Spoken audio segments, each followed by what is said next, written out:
Hello everyone, welcome to Pitambara Educators. In this video, we are going to discuss important questions of Unit Fundamentals of Java Programming for Term 2 for Class 12th IT students. So the first question is define JVM. We know that JVM stands for Java Virtual Machine and it translates the byte code into machine code and then executes it. Next question. Following code has some errors. Rewrite the correct code underlining all the corrections. तो ये code है, इसमें कुछ errors हैं. You have to find the errors और जब आप उसे करेक्ट कर रहे हैं you have to rewrite this code again और जो भी करेक्शन होगा आपको उसे अंडरलाइन करना है. सो ऐसे क्वेश्चंस पूछे जा सकते हैं, फाइंड द एरर्स वाले एंड फाइंड द आउटपुट वाले क्वेश्चन. सो इनकी प्रैक्टिस करनी है आपको. And you also have to categorise the loop as entry और एग्जिट कंट्रोल लूप. तो यहाँ पे कौन सा लूप यूज़ हुआ है? Do while loop is used. तो हमें पता होना चाहिए जो डू वाइल लूप होता है दैट इज़ एग्जिट कंट्रोल, क्योंकि इसमें जो कंडीशन होती है दैट इज़ एट एग्जिट, और वाइल लूप जो होता है that is entry control loop. So here do while loop is given. तो यहाँ पे आंसर आ गया exit control loop. And next अब इसका एरर फाइंड करना है. तो एरर में सबसे पहली लाइन हम देखेंगे इंट पी वेरिएबल डिक्लेयर किया. तो obviously after every statement in the Java we put semicolon. Statement को टर्मिनेट करने के लिए हम सेमी कोलन लगाते हैं. So here semicolon is missing, तो हम सेमी कोलन लगाएंगे and we will underline it कि ये करेक्शन हमने किया है. नेक्स्ट लाइन इज करेक्ट, इसको इनिशलाइज किया गया है p equals to 14 and semicolon. Then third line do जो डू वाइल लूप होता है वो कभी भी डू के बाद हम सेमी कोलन नहीं लगाते. It is wrong syntax.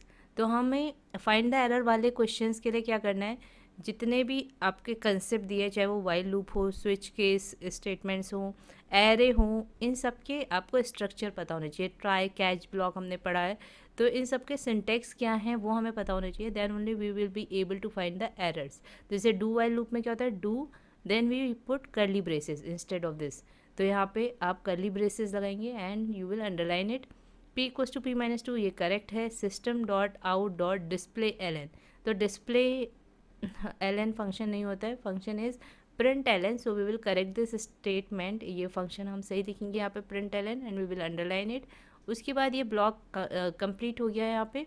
Then we put while keyword and then inside parenthesis we write the condition और यहाँ पे सेमी कोलन आता है. फिर डू वाइल लूप यहाँ पे आपका कंप्लीट हो रहा है. So here this semi colon will come and this condition will be enclosed inside the parenthesis. तो इसको भी अंडरलाइन करेंगे, यहाँ पे हमने करेक्शन किया है. So this question will be done like this. Next question, we have to write a program in Java to display area of a square. तो ऐसे सिंपल क्वेश्चंस आ सकते हैं. Simple program like area of circle, area of square, volume of cuboid. तो आपको logic पता होना चाहिए. एरिया ऑफ स्क्वायर का लॉजिक क्या होता है, area equals to side multiply side. तो इसके लिए हमें सिर्फ एक ही वेरिएबल चाहिए, क्योंकि हमें सिर्फ साइड गिवन होगा तो हमें साइड की जो वैल्यू है वो एक वेरिएबल में स्टोर करनी होगी. तो सबसे पहले हमें एक वेरिएबल लेना होगा, चाहे हम साइड ले या एस ले, और उसकी वैल्यू हम असाइन कर देंगे. Like here we have assigned int side equals to 13. तो हम अभी सिर्फ लॉजिक की बात कर रहे हैं कि प्रोग्राम में क्या लॉजिक होगा. अगर मान लीजिए एरिया ऑफ रेक्टेंगल होता तब हमें क्या चाहिए होते, we should have two values, length की वैल्यू और ब्रेथ की वैल्यू. तब हम यहाँ पे दो वेरिएबल स्टार्टिंग में डिक्लेयर करते हैं, int length equals to like 20 and int breadth equals to 15. तो कुछ हमें वहाँ पे वैल्यू असाइन करनी होती. देन अगर हमने साइड में वैल्यू स्टोर कर दिया, उसके बाद हमें क्या करना है, साइड मल्टीप्लाई साइड करना है. अब साइड मल्टीप्लाई साइड करके जो रिजल्ट आएगा दैट इज़ एरिया, तो हमें फिर से उस रिजल्ट को किसी वेरिएबल में स्टोर करना होगा. तो उसके लिए हम फिर एक और वेरिएबल लेंगे दैट विल बी एरिया, या फिर ए भी लिख सकते हैं आप. यहाँ पे वेरिएबल का नेम है एरिया अंडरस्कोर स्क्वायर. एंड जो साइड हमने डिक्लेयर की है it's data type is int. तो ओबियसली इनको मल्टीप्लाई करके भी जो रिजल्ट आएगा वो इंट टाइप का होगा. तो अगर आपने यहाँ डबल लिखा होगा then you will write here also data type double. तो ये सिंटेक्स आपको लर्न करना है कि like when we are creating any program, तो पहले हम क्लास डिफाइन कर ले, क्योंकि हम जावा में लिख रहे हैं प्रोग्राम. सो पहले क्लास डिफाइन करेंगे. पब्लिक कीवर्ड है, क्लास कीवर्ड है. देन ये यूज़र डिफाइंड है क्लास नेम. आप इसको एरिया लिख सकते हैं या स्क्वायर लिख सकते हैं.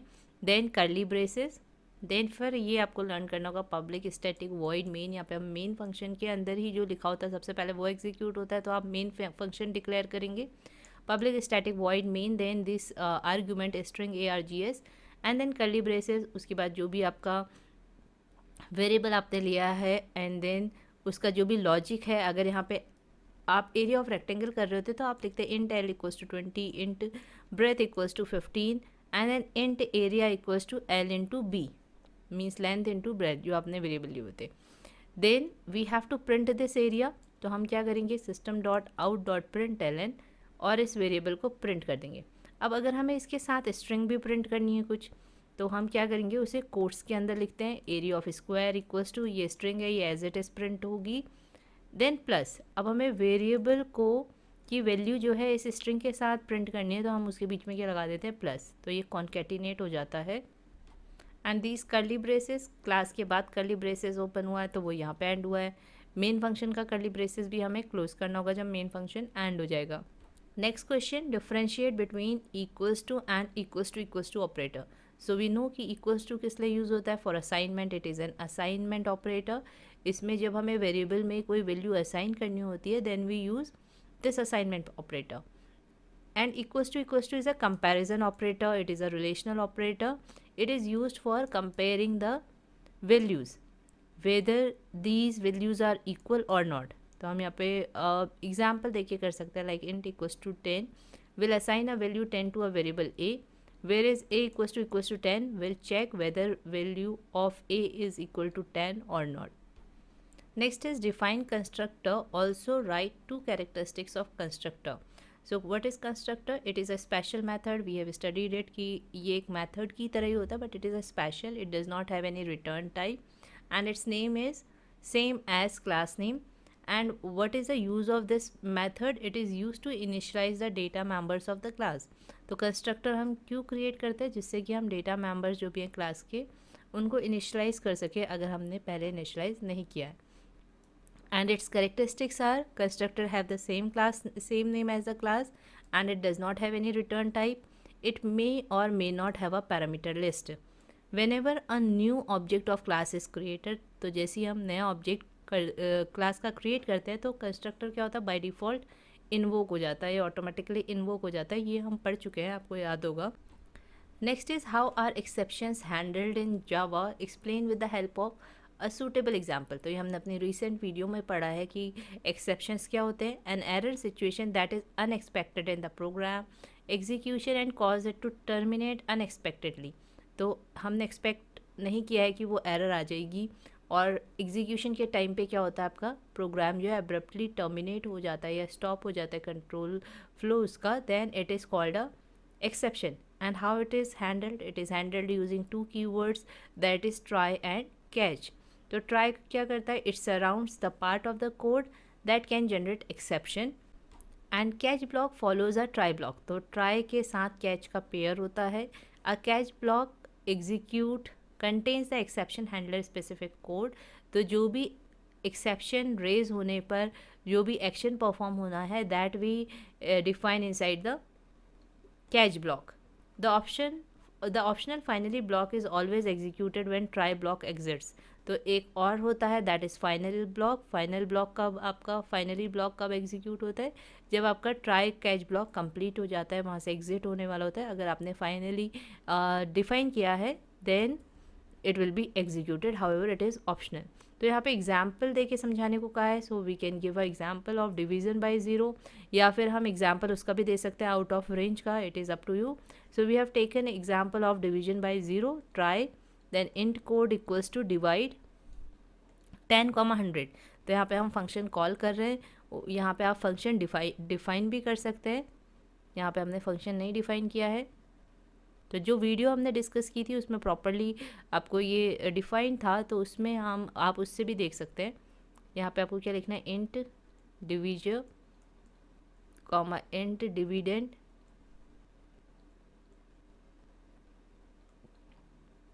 And then return dividend upon divisor. तो ये जब होगा तो ये कॉल होगा और एक्सेप्शन जनरेट होगा, then this catch exception e will be called, और क्या होगा, जो एरर है जिसकी वजह से एक्सेप्शन आया है वो प्रिंट हो जाएगा। तो ये डिटेल में ये वीडियो में एक्सप्लेन किया गया है।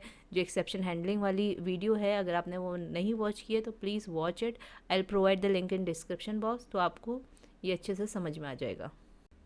Next is what are variables and what are the rules to be followed while naming a variable. तो ये भी एक इंपॉर्टेंट क्वेश्चन है कि हमें पता होना चाहिए कि वेरिएबल्स क्या होता है, कंस्ट्रक्टर क्या होता है, एक्सेप्शन क्या होता है, एक्सेप्शन कैसे हैंडल करते हैं। तो ये मेन जो टॉपिक्स हैं ना, इनके बारे में आपको नॉलेज होनी चाहिए जिससे कि आप आंसर कर पाएँ। A variable is a place holder for data that can change it's value during program execution. तो हमें पता है कि वेरिएबल क्या है, it is the memory location, name of memory location which is used to hold a value and it can change during program execution. Variable is the name of storage location in computer's internal memory. तो आप अपनी language में इसे define कर सकते हैं। Then rules, variable name can begin with either alphabetic character, underscore, dollar sign. However convention is to begin a variable name with a letter. तो underscore से भी स्टार्ट हो सकता है, किसी भी अल्फ़ाबेट से स्टार्ट हो सकता है, या डॉलर साइन से स्टार्ट हो सकता है, बट नंबर से स्टार्ट नहीं होता है। And convention means normally we start it with a letter. They can consist of only alphabet, digits and underscore. तो अंडरस्कोर के अलावा कोई भी स्पेशल करेक्टर अलाउड नहीं होता है in the variable name. Variable name must be one word, spaces are not allowed. So a single word use होता है वेरिएबल नेम के लिए। अगर आपको दो वर्ड यूज़ करने हैं तो आप उनके बीच में अंडरस्कोर लगा सकते हैं। सो स्पेस नहीं लिख सकते आप, ऐसे नहीं लिख सकते total marks, that will generate an error. Next is variable name must not be a reserved word. Reserved word means keyword. जैसे अगर फाइनली जो है कीवर्ड है, ट्राई कीवर्ड है, कैच कीवर्ड है, तो इनको आप एज अ वेरिएबल नेम नहीं यूज़ कर सकते। जैसे वाइल, स्विच, ये सब क्या है, दीज आर रिजर्व्ड वर्ड। ये इंटरप्रेटर में इनकी मीनिंग डिफाइंड है कि ये क्यों यूज़ होते हैं, तो आप उन्हें एज अ वेरिएबल नेम नहीं यूज़ कर सकते। Java is case sensitive language. Case sensitive means it can differentiate between upper case and lower case. Variable name written in capital letter differ from variable name with same spellings but written in small letters. तो case क्या होता है, upper case means capital letter, lower case means small letters. तो ये differentiate करता है। अगर आप NUM लिख रहे हैं और प्रिंट वाले स्टेटमेंट में, जैसे आपने जब डिफाइन किया है तो इंट NUM इक्वल्स टू 10 लिखा है, बट जब आप प्रिंट कर रहे हैं इसी वेरिएबल को तो आपने NUM लिख लिया है, स्मॉल n की जगह कैपिटल N आ गया है।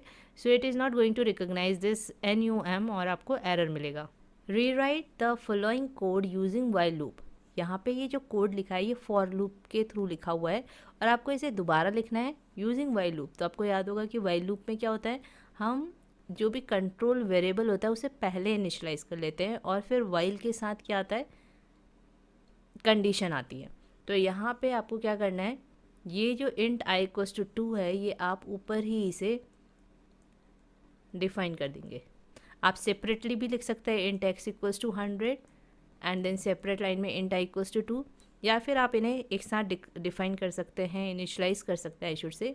Int x equals to 100 comma i equals to 2 हमने एक साथ इन्हें इनिशलाइज किया क्योंकि ये दोनों इंट टाइप के हैं। Then we write the condition inside this parenthesis after while.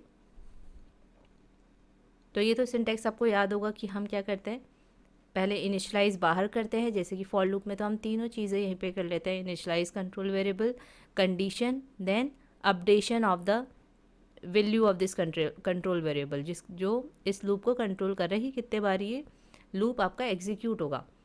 But while loop में क्या करते हैं, इनिशलाइज पहले करते हैं, फिर यहाँ पे कंडीशन लिखते हैं, देन जो भी स्टेटमेंट्स हैं वो लिखते हैं। लाइक यहाँ पे स्टेटमेंट है आपका system dot out dot println, यहाँ पे बाय मिस्टेक कॉमा हो गया, that should be dot println i plus x, then i x equals to x minus 2। ये जो अपडेशन होता है यहाँ पे वैल्यू का क्या होता है, जब फॉर लूप पूरा एग्जीक्यूट हो जाता है उसके बाद अपडेशन होता है। तो हमें भी पहले फॉर लूप के सारे कोड लिख लेने हैं, जो भी यहाँ पे कोड दिए हुए हैं, स्टेटमेंट दिया है, उसके बाद इसको क्या करना है, वैल्यू को अपडेट करना है और फिर ये ब्लॉक जो है आपको क्लोज कर देना है। तो इस तरीके से जो है हम वाइल लूप लिखते हैं। तो वाइल और फॉर लूप जो है दोनों एंट्री कंट्रोल्ड लूप है, तो आप उनको इस तरीके से लिख सकते हैं। वाइल के लिए फॉर, ऐसा क्वेश्चन भी आ सकता है कि आपको वाइल लूप गिवन हो और उसके लिए फॉर लूप यूज़ करके कोड लिखना हो, या फॉर लूप लिखा हो और वाइल लूप के थ्रू आपको सेम कोड लिखना हो। So these many questions are given in this video and this PDF, I'll provide this PDF in the description box. इसका लिंक डिस्क्रिप्शन बॉक्स में आपको मिल जाएगा। और अगर आपको ये क्वेश्चन समझ में आए हैं और आपको ऐसे ही और क्वेश्चन चाहिए, और इम्पोर्टेंट क्वेश्चन चाहिए for practicing for IT subject, then please like comment करके बताइएगा कि whether you want more videos on important questions और नॉट। वैसे मेरे पास पहले भी कमेंट्स आए थे कि इंपॉर्टेंट क्वेश्चंस पे मैम प्लीज़ वीडियो बना दीजिए। So I will try to create more and more videos now, and few topics of Java are left. I am going to explain that also. So stay tuned, please subscribe the channel, अपने friends के साथ share करिएगा video, and thank you for watching this video.